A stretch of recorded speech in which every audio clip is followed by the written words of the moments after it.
Government expenditure.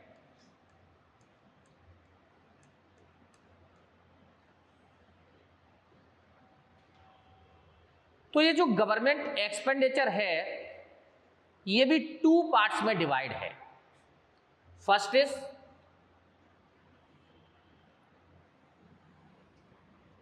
Revenue expenditure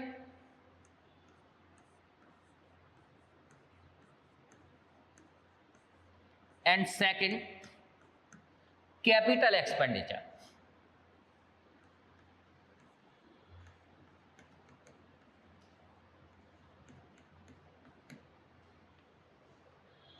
तो सबसे पहले हम लोग डिस्कस करते हैं ये रेवेन्यू एक्सपेंडिचर क्या है। अपने घर से शुरू करते हैं। आपके पास जो आपकी टोटल वेल्थ है आप इसको दो तरीके से एक्सपेंडिचर कर सकते हैं।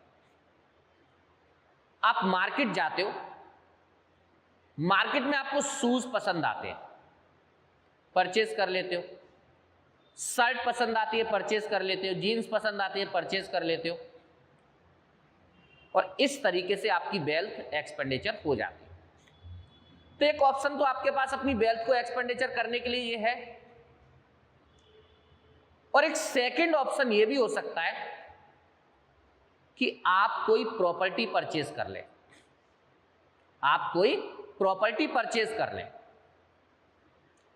या आप ऐसा भी कर सकते हैं कि आपके ऊपर कोई लायबिलिटी है, आपके ऊपर कोई लायबिलिटी है और आप उस लायबिलिटी को पे कर दें। सपोज आपने मार्केट से बोरोइंग की हुई है, आप इस बोरोइंग को पे कर सकते हैं। अगर आप कोई प्रॉपर्टी परचेज करते हैं तो डेफिनेटली आपकी एसेट्स क्रिएट हो रही है, आपकी एसेट्स क्रिएट हो रही है। या आप कोई बोरोइंग पे करते हैं तो डेफिनेटली लायबिलिटी रिड्यूस हो रही है। और यदि आप शूज परचेज करते हैं, क्लॉथ परचेज करते हैं, जो रेगुलर आपके एक्सपेंडिचर है, आप उसमें अपनी वेल्थ एक्सपेंस करते हैं, तो ना तो आपकी कोई प्रॉपर्टी बनती है ऐसे केसेस में, और ना ही ऐसे केसेस में आप देखेंगे आपकी कोई लायबिलिटी रिड्यूस होती है। तो डेफिनेटली ये जो एक्सपेंडिचर है आपका ये रेवेन्यू नेचर का है, क्योंकि इससे आपकी ना तो कोई एसेट्स क्रिएट हुई और ना ही कोई लायबिलिटी रिड्यूस हुई। और जो एक्सपेंडिचर, जैसे आपने कोई प्रॉपर्टी परचेज की, आपने कोई अपनी लायबिलिटी पे कर दी, तो जो एक्सपेंडिचर आपकी एसेट्स क्रिएट करता है या फिर आपकी कोई लायबिलिटी को रिड्यूस करता है, तो उस एक्सपेंडिचर को हम लोग बोलते हैं capital expenditure. It means those government expenditure which create any government assets or reduce any government liability, that is capital expenditure. And revenue expenditure nor create any assets and nor reduce any government liability, that is revenue expenditure. Suppose government market से 10% कोल India limited की holding purchase कर लेती, तो definitely आप लोग देखोगे कि government की एसेट्स इंक्रीज हो रही है, दैट इज कैपिटल एक्सपेंडिचर। तो जो एक्सपेंडिचर गवर्नमेंट की एसेट्स ना तो इंक्रीज कर रहा है और ना ही गवर्नमेंट की लायबिलिटी को रिड्यूस करता है, उसे हम लोग बोलते हैं रेवेन्यू एक्सपेंडिचर। और दोस्तों इस रेवेन्यू एक्सपेंडिचर में सबसे फर्स्ट एक्सपेंडिचर आता है आपका interest payment. First is interest payment.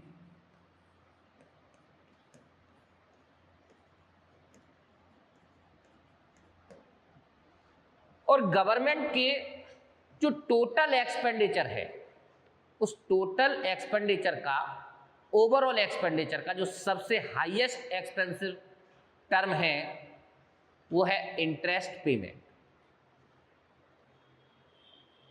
मैंने आपको डिस्कस किया था कि 1950 से ही हमारा जो बजट है वो डिफिसिट वाला रहा है। डिफिसिट का मीन्स क्या है? गवर्नमेंट के एक्सपेंडिचर गवर्नमेंट की रिसीप्ट से ज्यादा है, तो गवर्नमेंट अपने एक्सपेंडिचर को कवर करने के लिए बोरिंग करती है। कल लास्ट क्लास में हमने डिस्कस किया था, और 1950 से ही कंटिन्यू गवर्नमेंट ऐसा कर रही है। तो डेफिनेटली ये जो हर साल बोरिंग का अमाउंट है वो इंक्रीज होता है, और इस अमाउंट पर गवर्नमेंट को जो इंटरेस्ट पे करनी पड़ती है उसे हम लोग बोलते हैं इंटरेस्ट पेमेंट। और गवर्नमेंट के एक्सपेंडिचर का ये सबसे हाईएस्ट एक्सपेंसिव है, सबसे मैक्सिमम एक्सपेंसिव गवर्नमेंट का इंटरेस्ट पेमेंट ही है। इंटरेस्ट पेमेंट को मैं ऑलरेडी जो डेट ट्रैप का कंसेप्ट मैंने आपको पढ़ाया था उस पर डिस्कस कर चुका हूं। सेकंड जो रेवेन्यू एक्सपेंडिचर है that is subsidy.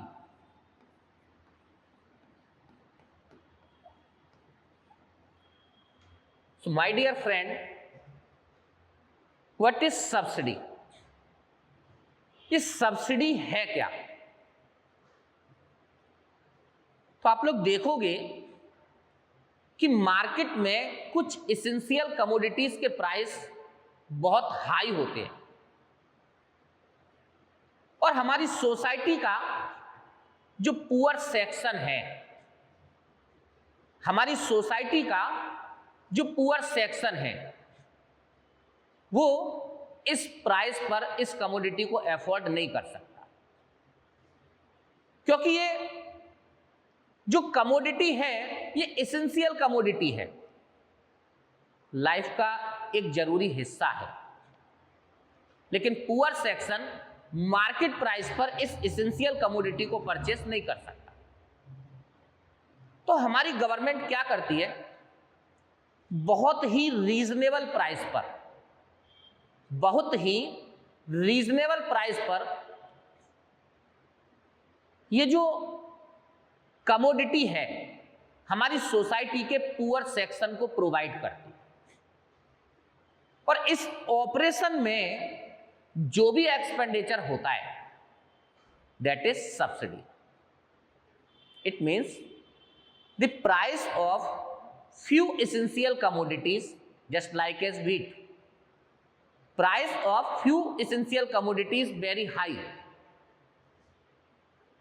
and poor section of society do not able to purchase on market price, then government provide it at very reasonable price. So the expenditure on this operation that is called subsidy. मैंने आपसे कहा wheat, आप लोगों को पता होगा कि last year Russia Ukraine war था, अभी भी चल रहा है।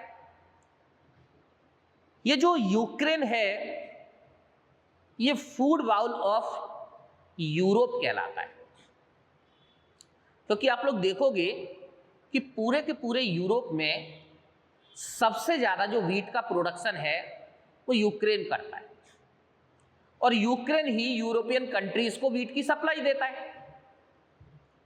अब रसिया यूक्रेन युद्ध की वजह से यूरोप में व्हीट की सप्लाई रुक गई, और हमारे फार्मर्स को एक मौका मिला व्हीट एक्सपोर्ट करने का, और इंडिया ने व्हीट को एक लार्ज क्वांटिटी में यूरोप को एक्सपोर्ट किया। रिजल्ट ये हुआ कि इंडिया में भी व्हीट के प्राइस बहुत इंक्रीज हो गए, और स्थिति को देखते हुए हमारी गवर्नमेंट ने व्हीट के एक्सपोर्ट पर बैन लगा दी, रोक लगा दी। लेकिन उसके बावजूद भी आप लोग देखोगे कि लास्ट ईयर व्हीट का प्राइस बहुत ज्यादा रहा। अब सपोज मान लेते हैं वीट का प्राइस 25 या 30 रुपीज पर केजी है, और एक पुअर सेक्शन सोसाइटी का जिसकी पर डे इनकम 50 रुपीज है, 60 रुपीज है, 70 रुपीज है या 100 रुपीज भी है, तो डेफिनेटली वो इस प्राइस पर वीट को परचेस करने में एबल नहीं है। तो आप लोग देखोगे हमारे यहां जो पब्लिक डिस्ट्रीब्यूशन सिस्टम है, पब्लिक डिस्ट्रीब्यूशन सिस्टम के थ्रू हमारी गवर्नमेंट 2 रुपीज पर केजी पर वीट और 3 रुपीज पर केजी पर राइस सोसाइटी के पुअर सेक्शन को प्रोवाइड करती है। तो सिंपल है, गवर्नमेंट फार्मर से मार्केट प्राइस पर परचेज करती है। इस टॉपिक को मैं आपके साथ काफी डिटेल में डिस्कस करूंगा जब हम लोग फूड सिक्योरिटी वाला टॉपिक डिस्कस करेंगे। फूड सिक्योरिटी में आपको पूरा एफसीआई की फंक्शनिंग समझाऊंगा कि एफसीआई किस तरीके से काम करता है। अभी आप सिर्फ सब्सिडी पर फोकस करो। एक्चुअली में ये जो फूड कॉर्पोरेशन ऑफ इंडिया है 1965 में फॉर्म हुआ था, ये food corporation of India market से वीट परचेज करता है। मार्केट से जब ये वीट परचेज करता है और इसे अपने गोडाउन के अंदर स्टॉक करता है, और हर महीने पब्लिक डिस्ट्रीब्यूशन सिस्टम के थ्रू यही वीट सोसाइटी के पुअर सेक्शन को 2 रुपीज पर केजी के रेट पर प्रोवाइड किया जाता है। तो आप देखोगे कि यहां पर एसेंशियल कमोडिटी को गवर्नमेंट बहुत रीजनेबल प्राइस पर पुअर सेक्शन को प्रोवाइड कर रही है। दैट इज इस पूरे के पूरे ऑपरेशन पर जो भी एक्सपेंडिचर हो रहा है, इस एक्सपेंडिचर को हम लोग बोलते हैं सब्सिडी। तो आई थिंक, मुझे लगता है आपको सब्सिडी का कंसेप्ट समझ में आया होगा कि सब्सिडी है क्या। एक्चुअली दोस्तों, ये जो सब्सिडी है, आप लोग इंडिया में देखोगे तो इस सब्सिडी के आपको 2 टाइप्स दिखाई देंगे। इंडिया में जो सब्सिडी है इसके आपको 2 टाइप्स दिखाई देंगे। First type is cash subsidy,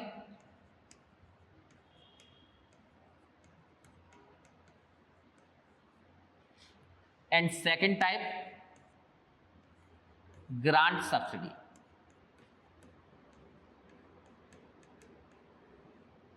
ये जो सब्सिडी है, आपको इंडिया में सब्सिडी के टोटल 2 टाइप्स दिखाई देंगे। First is cash subsidy and second grant subsidy. तो दोस्तों, सबसे पहले हम डिस्कस करते हैं ये कैश सब्सिडी क्या है, ये ग्रांट सब्सिडी क्या है। What is cash subsidy, what is grant subsidy, इसको हम लोग डिस्कस करते हैं। सपोज ये आपकी गवर्नमेंट है,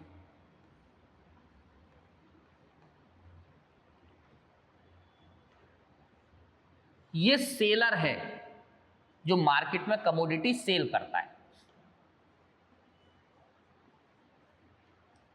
और ये कंज्यूमर है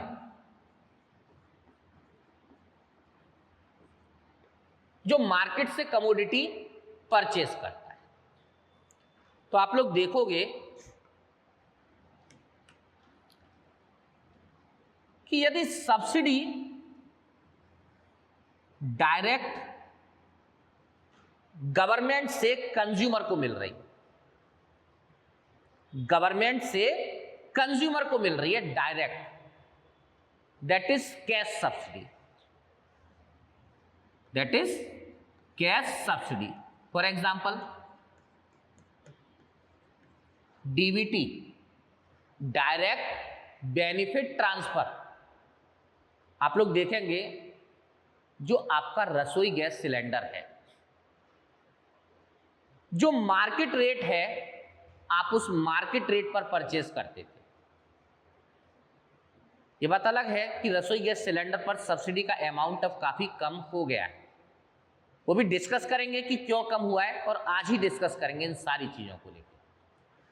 लेकिन सबसे पहले आप ऐसे समझो कि मार्केट रेट पर ही आप रसोई गैस सिलेंडर परचेज करते हैं,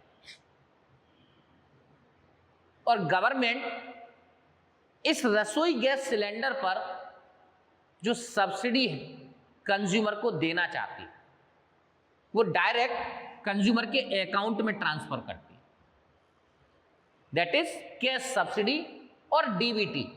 आप इसको डीबीटी भी कह सकते हो, डायरेक्ट बेनिफिट ट्रांसफर।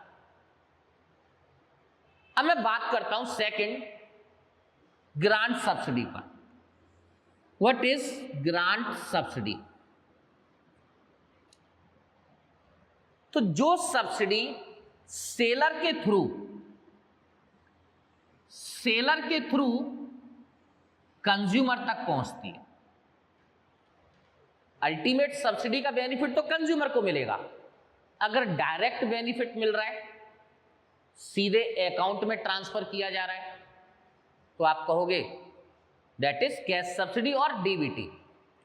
और यदि सब्सिडी बेनिफिट बाय सेलर के थ्रू कंज्यूमर तक पहुंच रहा है, सेलर के थ्रू कंज्यूमर तक पहुंच रहा है, that is grant subsidy.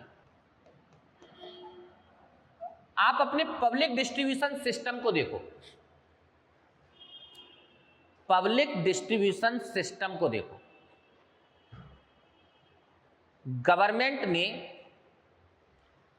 Market price पर व्हीट परचेज किया, फूड कॉरपोरेशन ऑफ इंडिया ने मार्केट प्राइस पर फूड परचेज किया, या आप समझ लीजिए एमएसपी पर परचेज किया, मिनिमम सपोर्ट प्राइस पर परचेज किया,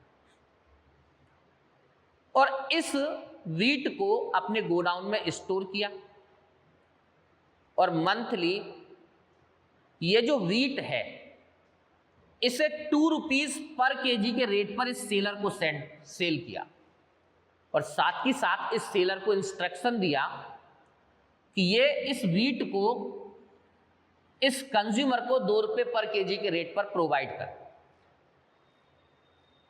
इसके बदले में सेलर को कमीशन मिल सकता है, ये अलग मैटर है, लेकिन फाइनली आप देखोगे तो सब्सिडी का बेनिफिट तो कंज्यूमर को मिल रहा है, लेकिन ये जो सब्सिडी है ये सेलर के थ्रू कंज्यूमर तक पहुंच रही है, सेलर के थ्रू कंज्यूमर तक पहुंच रही है। या आप और समझिए, एग्रीकल्चर फर्टिलाइजर, एग्रीकल्चर फर्टिलाइजर पर मैं बात करता हूं। आप देखोगे एग्रीकल्चर के लिए नाइट्रोजन, फास्फोरस एंड पोटास, ये 3 फर्टिलाइजर सबसे इंपॉर्टेंट माने जाते हैं। Nitrogen, phosphorus and potash. India nitrogen means urea, nitrogen production के मामले में वर्ल्ड में 3rd लार्जेस्ट कंट्री है। तो इंडिया नाइट्रोजन की डोमेस्टिक डिमांड तो कंप्लीट करता ही है, साथ ही साथ नाइट्रोजन को एक्सपोर्ट भी करता है इंडिया।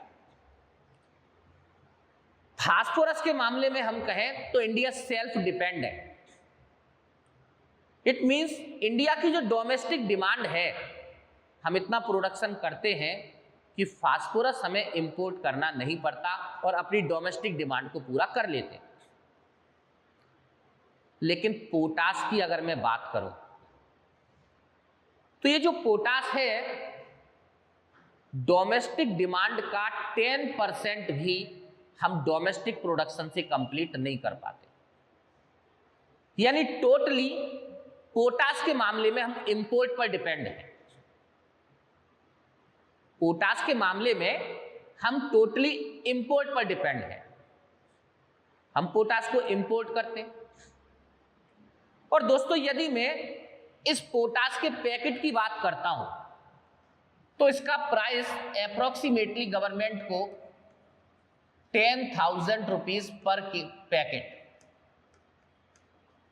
जो पैकेट है उसके 10,000 पर पैकेट के रेट पर पड़ता है। यानी जो कंपनी पोटाश इंपोर्ट करती है उसको इस पोटाश के पैकेट की जो कॉस्ट है वो 10,000 रुपीज पर पैकेट पड़ती है। अब आप सोच के देखिए कि अगर इस पोटाश को इसी मार्केट प्राइस पर फार्मर को प्रोवाइड किया जाए, इसी मार्केट प्राइस पर फार्मर को प्रोवाइड किया जाए, तो आपको पता चलेगा कि जो बीट का प्राइस है आज 2100 केजी है अप्रोक्सीमेटली, ये प्राइस 3000 पर केजी के रेट पर होगा। क्या हमारी सोसाइटी का जो पुअर सेक्शन है इस प्राइस पर इसको एफोर्ड कर पाएगा? डेफिनेटली 2100 के रेट में परचेस करने पर हमारा पुअर सेक्शन सोचता है, तो 3000 के रेट पर तो डेफिनेटली पुअर सेक्शन एफोर्ड नहीं कर पाएगा। तो गवर्नमेंट ने क्या किया, एक इंस्ट्रक्शन पास किया पोटाश सेल्स करने वाली कंपनी कि वो मार्केट में ये जो पोटाश का पैकेट है इसे 4500 या 5000 रुपीज के रेट पर फार्मर को सेल करें। अब यदि ये कंपनी 5000 रुपीज के रेट पर इस पैकेट को सेल करती है तो डेफिनेटली कंपनी को बहुत बड़ा लॉस लगेगा। 10,000 का पैकेट परचेस करके कंपनी ला रही है फॉरेन से और उसे इंडिया में 5,000 का सेल करे तो डेफिनेटली लॉस होगा कंपनी का। और कंपनी क्यों इंपोर्ट करेगी? डेफिनेटली गवर्नमेंट को बोलेगी कंपनी कि वो इस प्राइस पर सेल नहीं कर सकते क्योंकि उनकी कॉस्ट ही नहीं, उनको लॉस होगा और इसी वजह से डेफिनेटली ये कंपनी मार्केट में 5,000 का सेल नहीं कर सकती। तो गवर्नमेंट इनको बोलती है कि आप अपना अकाउंट नंबर दो, पर packet 5,000 rupees as a subsidy हम आपके अकाउंट में ट्रांसफर करते। आप मार्केट में फार्मर को 5,000 रुपीज के रेट में सेल करो और आपको जो 5,000 रुपीज का लॉस हो रहा है इस लॉस को हम आपके अकाउंट में ट्रांसफर कर देते, तो डेफिनेटली कंपनी को तो 10,000 रुपीज मिल ही गए, तो उसका तो लॉस कंप्लीट हो गया, लॉस होगा ही नहीं। फार्मर को 5,000 रुपीज के रेट पर ये पोटाश फर्टिलाइजर मिल जाएगा। अल्टीमेट बेनिफिट फार्मर को हुआ। यहां कंज्यूमर फार्मर था और जो कंपनी थी वो सेलर थी। तो आप देखेंगे कि अल्टीमेट बेनिफिट तो फार्मर को हुआ, पैकेट 10,000 का उसको 5,000 में मिल रहा है, लेकिन ये इस सेलर के थ्रू फार्मर तक पहुंच रहा है। That is grant subsidy. आप इसे क्या बोलोगे? Grant subsidy. एक्चुअली में 2014 से पहले ये जो आपका रसोई गैस का सिलेंडर था ये ग्रांट सब्सिडी इस पर प्रोवाइड की जाती, ग्रांट सब्सिडी इस पर प्रोवाइड की जाती। कैसे? आप देखोगे बीपीसीएल, एचपीसीएल यही रिफिल करती है सिलेंडर को, पेट्रोलियम कंपनी है। और इस रसोई गैस सिलेंडर की सपोज कॉस्ट एज्यूम कर लेते हैं 1,000 रुपीज पर सिलेंडर है।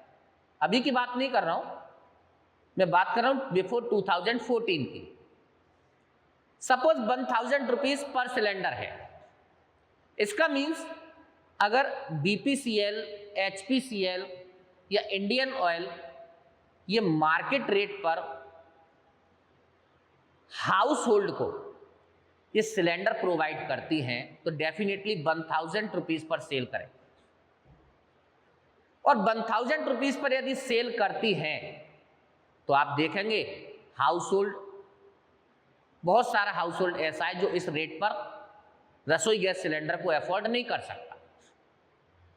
तो गवर्नमेंट ने इंस्ट्रक्शन दिया बीपीसीएल को, एचपीसीएल को, इंडियन ऑयल कॉर्पोरेशन को कि ये रसोई गैस का सिलेंडर 450 रुपीज में मार्केट में सेल करें। अब डेफिनेटली बीपीसीएल 450 रुपीज में तो सेल नहीं कर सकती क्योंकि उसको लॉस लगेगा।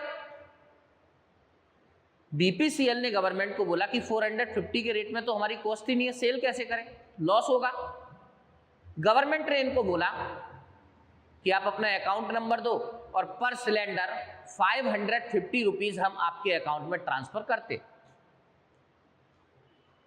550 रुपीज गवर्नमेंट ने पेट्रोलियम कंपनी को ट्रांसफर किया और इन कंपनियों ने 450 रुपीज के रेट में हाउस होल्ड को सिलेंडर ट्रांसफर किया, सेल किया। तो हाउस होल्ड को 450 रुपीज का ही मिल रहा है, कंपनी को per cylinder 1000 rupees per cylinder मिल रहा है। That means 550 rupees per cylinder as a subsidy government ने प्रोवाइड की सेलर को और अल्टीमेट उसका बेनिफिट मिला हाउस होल्ड। तो आप यहां देखोगे कि ये जो सब्सिडी है ये सेलर के थ्रू कंज्यूमर तक पहुंच रही, दैट इज ग्रांट सब्सिडी।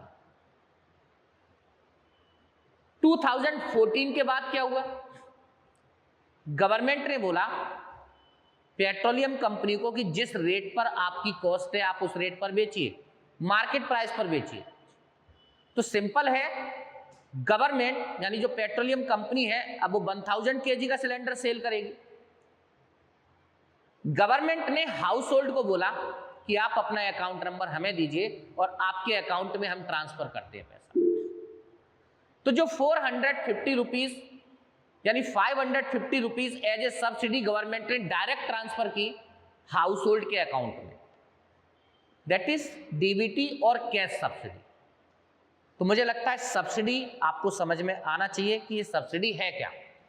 तो पुअर सेक्शन को इसेंशियल कमोडिटी गवर्नमेंट बहुत रीजनेबल प्राइस पर प्रोवाइड करती है और इस ऑपरेशन में जो भी एक्सपेंसेस है इस एक्सपेंसेस को ही हम लोग बोलते हैं सब्सिडी। और इंडिया में आप लोग देखोगे सब्सिडी प्रोवाइड करने के दो ऑप्शन हैं गवर्नमेंट के पास, first is cash subsidy and second grant subsidy.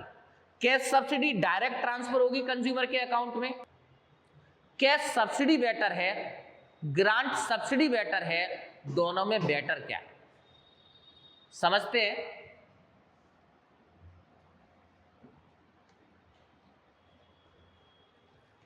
Cash subsidy and grant subsidy.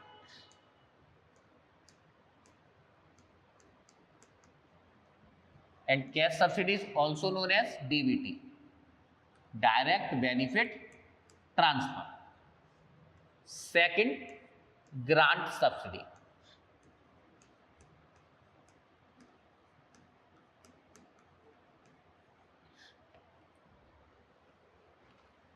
अभी मैंने आपको एग्जाम्पल में समझाया कि जो ग्रांट सब्सिडी है वो सेलर के थ्रू कंज्यूमर तक पहुंचती है,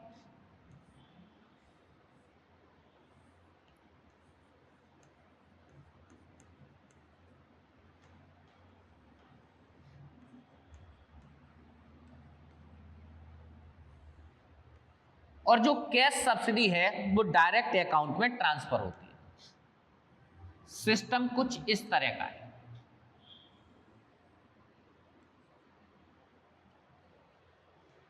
समझते हैं दोनों में बेटर क्या है।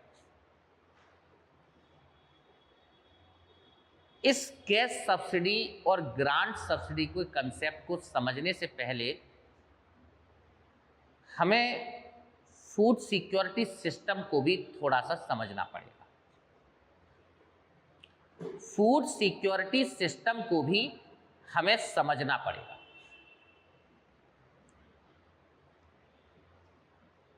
Food corporation of India, this is FCI, ये 1965 में फॉर्म हुआ था। ये FCI MSP, MSP means minimum support price.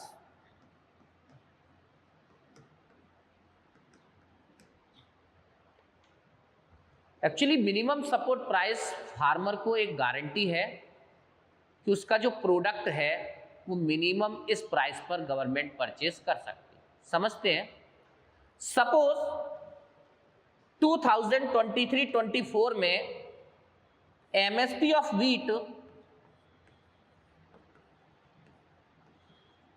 Government announce करती है 2100। This is assume digit, not actual digit. Assume किया है मैंने। इसका मीन्स पर KG 21 rupees per FCI purchase करता है। आप लोग देखोगे आपके हर डिस्ट्रिक्ट में, चाहे वो असम हो का डिस्ट्रिक्ट हो, चाहे यूपी का डिस्ट्रिक्ट हो, ईच डिस्ट्रिक्ट में आप लोग देखोगे तो मंडीज बनाई हुई है जो एपीएमसी एक्ट के अंडर में स्टार्ट की गई है। फूड कॉरपोरेशन ऑफ इंडिया इस मंडी से, मार्केट से 21 रुपीज पर केजी के रेट में व्हीट को परचेज करता है और इस व्हीट को अपलोड करता है ट्रक में और ट्रक के थ्रू अपने गोडाउन तक पहुंचाता है। गोडाउन में ये व्हीट स्टोर रहता है पूरी साल और हर महीने डिस्ट्रिक्ट की रिक्वायरमेंट के अकॉर्डिंग हर महीने ये जो एफसीआई है डिस्ट्रिक्ट के अकॉर्डिंग बाय ट्रक ये व्हीट की supply in public distribution system तक करता है। ये सिस्टम इंडिया में पीडीएस का बना हुआ है। तो यहां समझते हैं कि एमएसपी यानी जो प्राइस है, जिस रेट पर एफसीआई परचेज कर रहा है, एक तो यही कॉस्ट वियर करनी पड़ रही है, यानी 21 रुपीज पर केजी तो एमएसपी पर परचेज किया।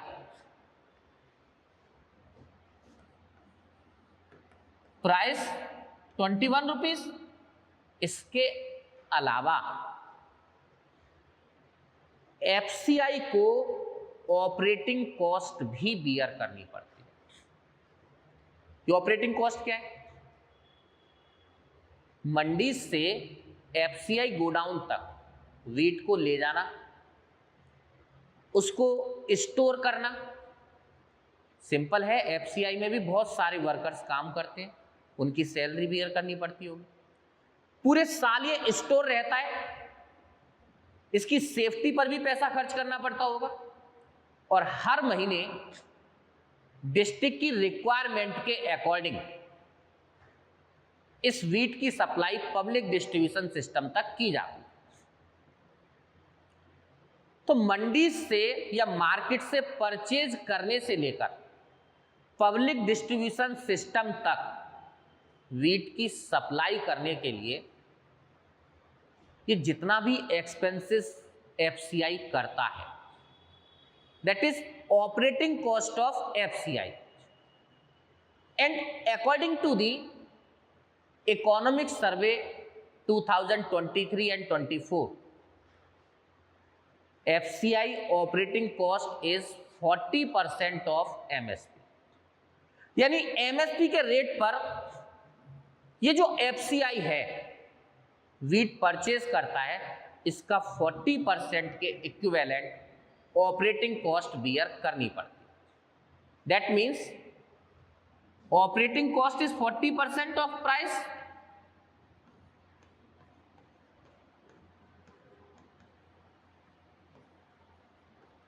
So this is 8 rupees per kg. तो टोटल कॉस्ट ऑफ पर केजी व्हीट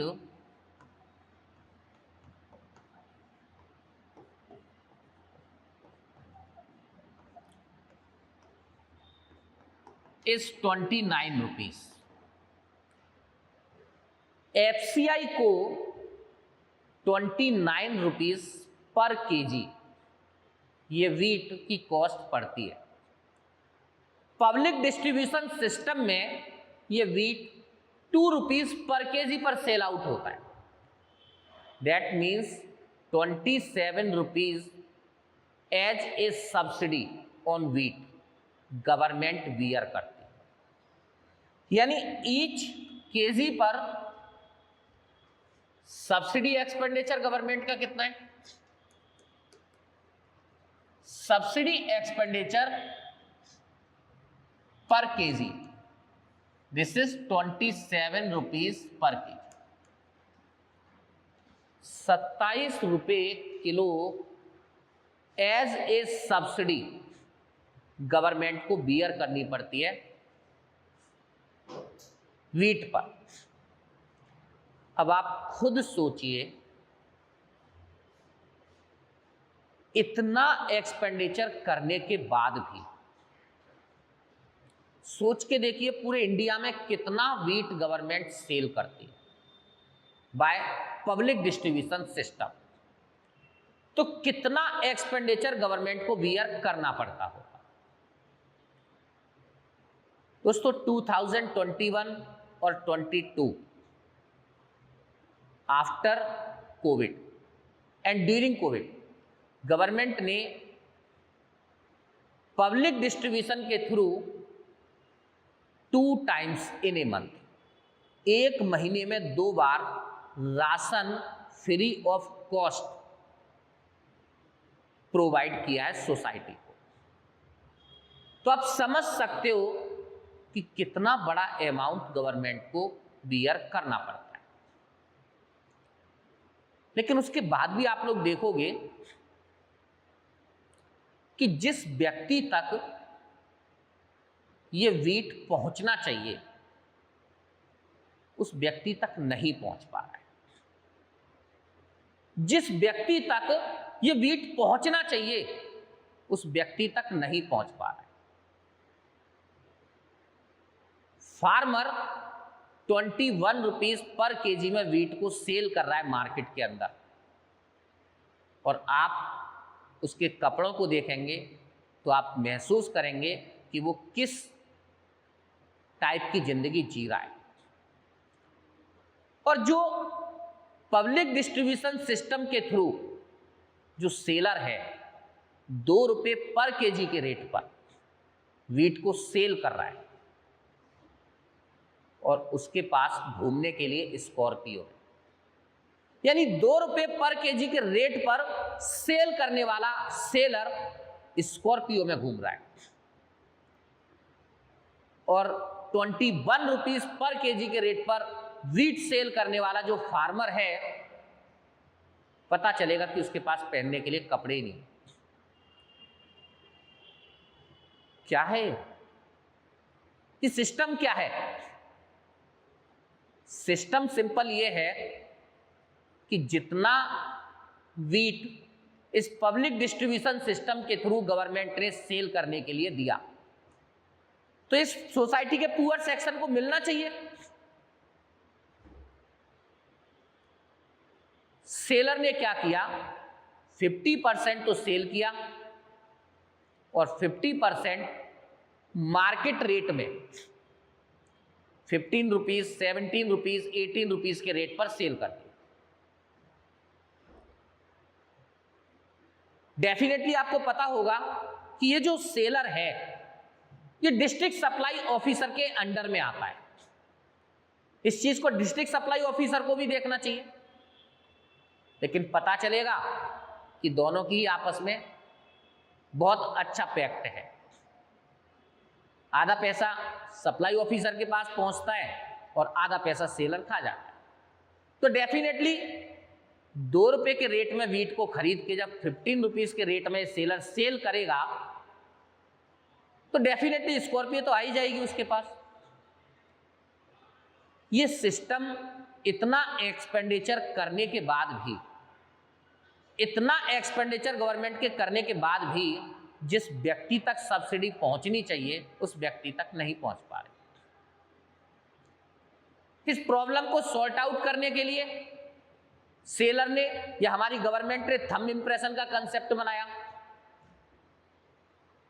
थंब इम्प्रेशन कीजिए और थंब इम्प्रेशन जिसका होगा उसका तो जो राशन है वो उसको डिस्ट्रीब्यूट किया जाएगा, और जिसका थंब इम्प्रेशन नहीं लगा तो ऐसी स्थिति में वो राशन वापस एफसीआई के पास लौटेगा। अब यहां भी लूज पॉइंट ढूंढ लिए जाते हैं। आप देखोगे जो पब्लिक डिस्ट्रीब्यूशन का सेलर है वो फर्स्ट डे अपनी दुकान खोलेगा और लोगों से कहेगा इम्प्रेशन आज लगा के जाइए, राशन कल देंगे। राशन के लिए नेक्स्ट डे बोल दिया जाएगा। नेक्स्ट डे पता चलेगा कि कुछ लोग तो ले जाएंगे, कुछ लोग हो सकता है किसी प्रॉब्लम बस ना आ पाए। थर्ड डे उसकी दुकान ही नहीं खुलेगी। और फाइनली जिस पर्सन का इंप्रेशन हो चुका लेकिन उसको वीट नहीं मिल पाया मंथली, वास्तव में उसका वीट ये जो सेलर है ये मार्केट में सेल करके खा गया। ये सिस्टम आज भी बना हुआ है। दोस्तों, ग्रांट सब्सिडी में पहली प्रॉब्लम तो यही है कि ये इसकी जो ऑपरेटिंग कॉस्ट है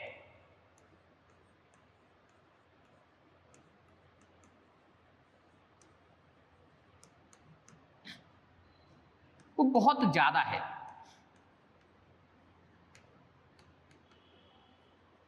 ऑपरेटिंग कॉस्ट जो है वो बहुत ज्यादा है। 40% ऑपरेटिंग कॉस्ट गवर्नमेंट को बियर करनी पड़ रही है। सेकंड,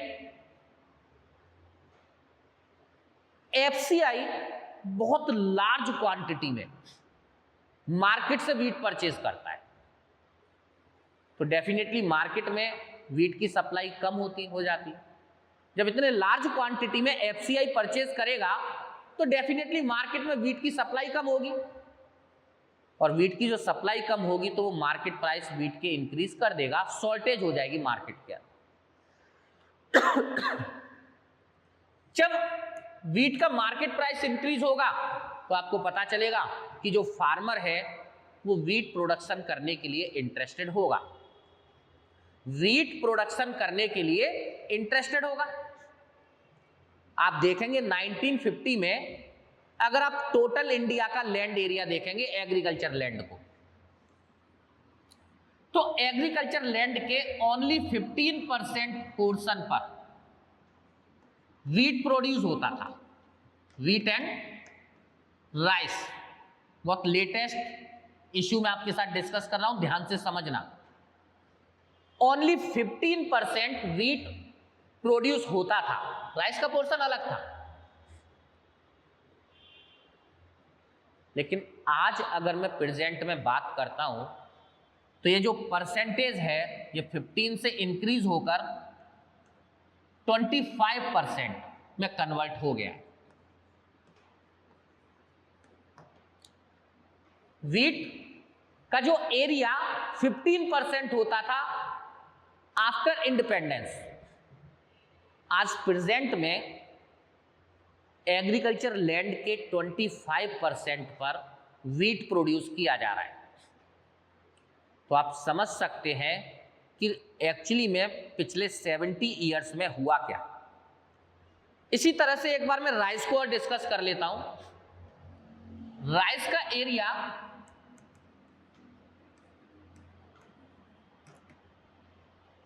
ये 25% था at the time of independence, और प्रेजेंट में at present this percentage is approximately 35%. It means wheat area and rice area continuously increase हुआ है। व्हीट का प्रोडक्शन भी कंटिन्यूस इंक्रीज हुआ है, राइस का प्रोडक्शन भी कंटिन्यूसली इंक्रीज हुआ है, और इनका एरिया भी कंटिन्यूसली इंक्रीज हुआ है। लेकिन एक्चुअली में हुआ ये कि जो मिलेट्स थे, बाजरा, मिलेट्स, इसका एरिया रिड्यूस होता गया, व्हीट और राइस का एरिया कंटिन्यूसली इंक्रीज होता गया। इसका मीन्स पूरा का पूरा जो आपका क्रॉप पैटर्न है वो चेंज हो गया। क्रॉप पैटर्न टोटली क्या हो गया? चेंज हो गया। यानी इस सिस्टम ने क्रॉप पैटर्न को भी चेंज किया है।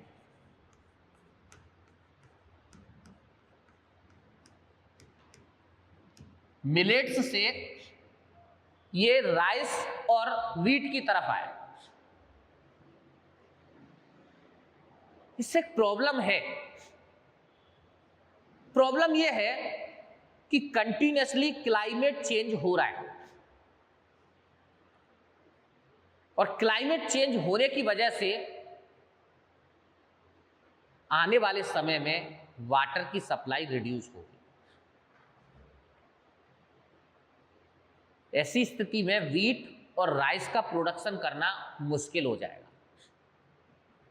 अगर मैं न्यूट्रिशन की बात करूं तो millets is better than wheat. Wheat के कंपैरिजन में मिलेट से आपको अच्छा न्यूट्रिशन मिलता है, लेकिन हमारी कंट्री में क्या हुआ, व्हीट का एरिया बढ़ता गया कंटिन्यूअसली। उसका रीजन यह है कि एफसीआई बहुत लार्ज क्वांटिटी में जब व्हीट को परचेज करता है तो मार्केट में व्हीट की सप्लाई रिड्यूस होती है, प्राइस इंक्रीज होते हैं और फार्मर प्रमोट होता है। पॉलिटिकल रीजन भी कुछ रहा है। कंटिन्यूअसली एमएसपी जो व्हीट का है वो कंटिन्यूअसली इंक्रीज हुआ है। अब व्हीट का जब एमएसपी कंटिन्यूअसली इंक्रीज हुआ है तो डेफिनेटली फार्मर तो व्हीट का प्रोडक्शन करने के लिए इंटरेस्टेड होगा। मिलेट का प्राइस या एमएसपी व्हीट के कंपैरिजन में इंक्रीज कम हुआ है, इसलिए मिलेट का एरिया शिफ्ट हो गया किसकी तरफ, व्हीट की तरफ, राइस की तरफ। तो क्रॉप पैटर्न चेंज हो गया पूरा का पूरा। इस क्रॉप पैटर्न ने आपके फ्यूचर के लिए प्रॉब्लम जनरेट कर दी। आपको पता है जो यूएन है वो 2023 को मिलेट ईयर के रूप में मना रहा है। क्यों? ताकि सोसाइटी में मिलेट को लेकर के अवेयरनेस आए, लोग मिलेट का प्रोडक्शन बढ़ाएं, यूज करना बढ़ाएं उसका, क्योंकि फ्यूचर मिलेट के साथ है, व्हीट और राइस के साथ नहीं है।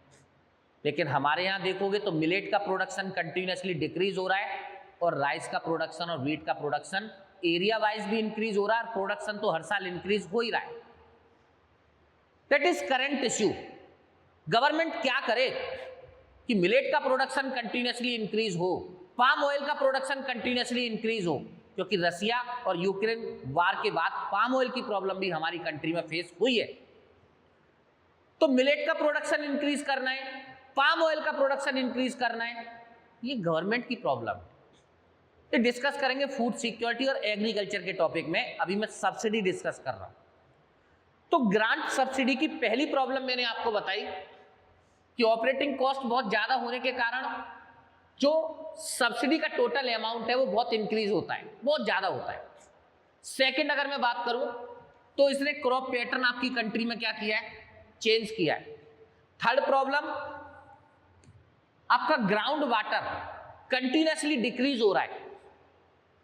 आप देखोगे कि इंडिया में जिस एरिया में बारिश कम होती है वह डेफिनेटली राइस का प्रोडक्शन नहीं करना चाहिए, क्योंकि राइस को वहां का क्लाइमेट सपोर्ट नहीं करता है। लेकिन उसके बावजूद भी आप देखेंगे कि उन एरियाज में ग्राउंड वाटर का यूज होकर के राइस का प्रोडक्शन किया जा रहा है। तो इससे ग्राउंड वाटर की प्रॉब्लम के साथ साथ आप देखोगे पूरा इकोसिस्टम आपका क्या हो रहा है, अफेक्टेड हो रहा है। तो कंटिन्यूअसली डिक्रीज इन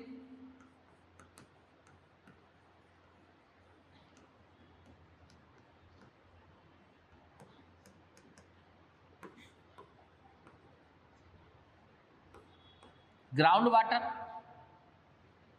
जो ग्राउंड वाटर का लेवल है वो कंटिन्यूअसली डिक्रीज हो रहा है आपकी कंट्री के अंदर। अभी वाटर रिपोर्ट आई, आप उसको पढ़ना एक बार। करप्शन है, इतना एक्सपेंसेस करने के बाद भी जिन लोगों तक ये व्हीट, ये राइस पहुंचना चाहिए उन लोगों तक नहीं पहुंच रहा है। ये प्रॉब्लम है। This is the problem of grant subsidy. तो करप्शन की प्रॉब्लम अपनी एक अलग है, इतनी सारी प्रॉब्लम इस ग्रांट सब्सिडी के साथ जुड़ी हुई। अब कैश सब्सिडी को समझते हैं। कैश सब्सिडी क्या है, वास्तव में गवर्नमेंट चाहती क्या है।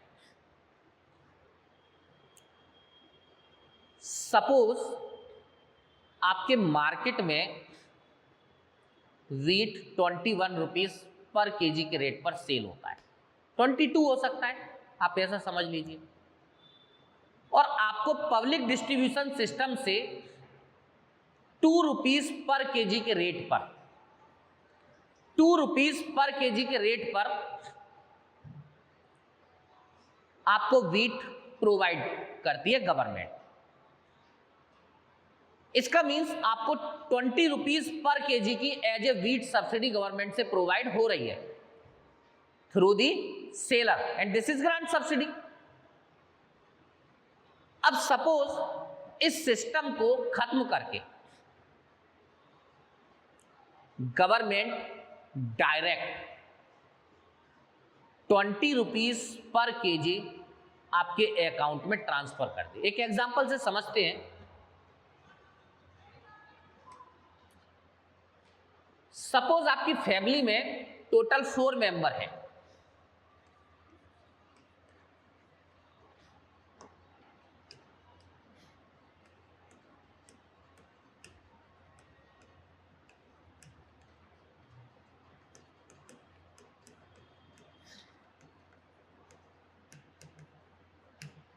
और ईच मेंबर को गवर्नमेंट 5 केजी वीट प्रोवाइड करती है। मार्केट रेट सपोज आपके आसाम में 22 रुपीज पर केजी है। इसका मींस आपको each month government 5 into 4 20 KG wheat provide करती है। Market price 22 multiply 20 and this is 440 rupees, और गवर्नमेंट आपको 2 रुपीज के रेट पर इसे प्रोवाइड करती है। दैट मीन्स 400 रुपीज आपको एज ए सब्सिडी मिलता है प्रेजेंट सिस्टम के अकॉर्डिंग, क्योंकि आपको 2 रुपीज पर केजी के रेट पर 20 KG wheat monthly government provide करती है, तो 440 रुपीज का वीट आपको 40 रुपीज में मिल रहा है। इसका मतलब आपको एज ए 400 रुपीज सब्सिडी मिल रहा है प्रेजेंट सिस्टम जो बना हुआ है उसके अकॉर्डिंग, ग्रांट सब्सिडी के अकॉर्डिंग। अब सपोज इस सिस्टम की जगह कैश सब्सिडी हम इंट्रोड्यूस करते हैं। गवर्नमेंट ये जो 20 रुपीज पर केजी की सब्सिडी है, जो 400 रुपीज है, ये सीधे सीधे आपके अकाउंट में ट्रांसफर कर दे, तो 400 रुपीज आपको मिल गए। 40 रुपीज आप परचेज करते थे, 440 के रेट में आपको 20 केजी वीट मिल गया, तो कोई प्रॉब्लम नहीं है आपको, पहले भी उतना ही मिल रहा था, अब भी उतना ही मिल रहा है।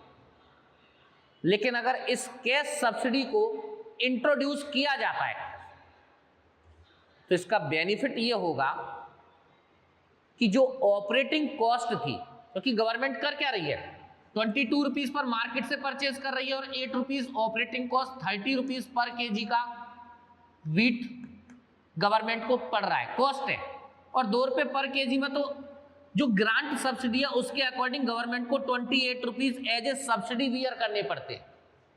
दोबारा से समझ लो, एफसीआई ने 22 रुपीज में परचेज किया, 40% operating cost that is 8 rupees and total cost of wheat is 30 rupees per KG.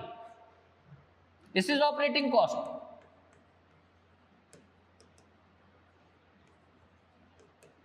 अब पब्लिक डिस्ट्रीब्यूशन के थ्रू 2 रुपीज पर केजी के रेट पर इसे सेल किया जा रहा है, दैट मीन्स 28 रुपीज का एक्सपेंसेस गवर्नमेंट बियर कर रही है इन ग्रांट सब्सिडी।